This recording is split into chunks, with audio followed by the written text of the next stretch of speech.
客家基本法通過過後，客委會為做到營造全方位嘅客語環境，能夠增加客話提供向從客使用嘅比例。佢逐漸呢將客話併入公司語言嘅範圍地位。因此，客委會已經核定293隻公民機嘅機構先來講客。不過有學者表示，應該優先加強客家中嘅公布語言，用客話來做第一語言，同時增加地方方面韓國語言嘅客語諮詢人才，安尼向前讓使得睇語言平等嘅基準項受到尊重。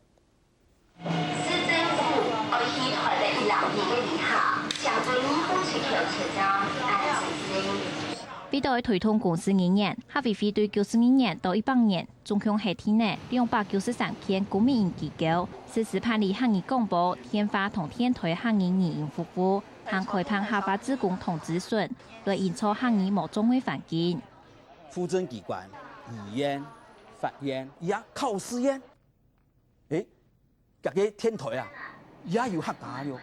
你看，你就慢慢一步一步來啊。以下遠東百貨。有客家廣播了，你要透過相關的行政會議啊來宣傳，拜託大家衝下來。實際來到新北市政府來檢視公司語言的推廣成效，來到副部台來看下係唔係真正有意咧客家講到206位志工來為客家鄉親服務呢？你好，你客家事務局到新北市政府要提供客家服務，時間係逐日拜日到拜五早先9點到12點，下晝1點到5點。你客家鄉親如有需要，隨時啊提供服務，詢問你。唔乃嘢無上上，協壓個。客家基本法第6條規定，用全台灣69隻客家文化重點發展區優先推廣公司語言。99年高雄旗山樹立委員，唔但倡導業內推動客語廣播，還鼓勵醫生用客話來問診。講一下要造用。也很容易講蹦一點嘛個東西出來，好，所以一種嘅情形做嚟講，迄種用客話是第一手的傳播。太古嘅客家人，我唔係講好咯，尤其是喺網出國嘅嘢，根本唔係講啊。佢都要客家嘅市場嚟講，安尼就改方便安尼啦。離辦公處李總代表人員林總。唔但倡議員，就連新北市基層李總，每次發新推動公司語言。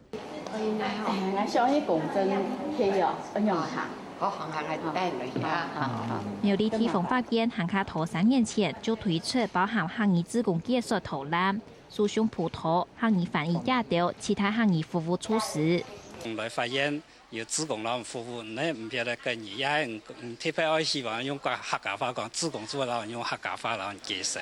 茫茫渺渺樣嘅啦嗬，啊老幾自費啊，你記到就地講一樣嘅去啊。雖然台灣各地已經陸續加強推動公司語言，不過有學者建議應該先做好討客家族內公民機關嘅行政語言，用客話作為第順位使用語言。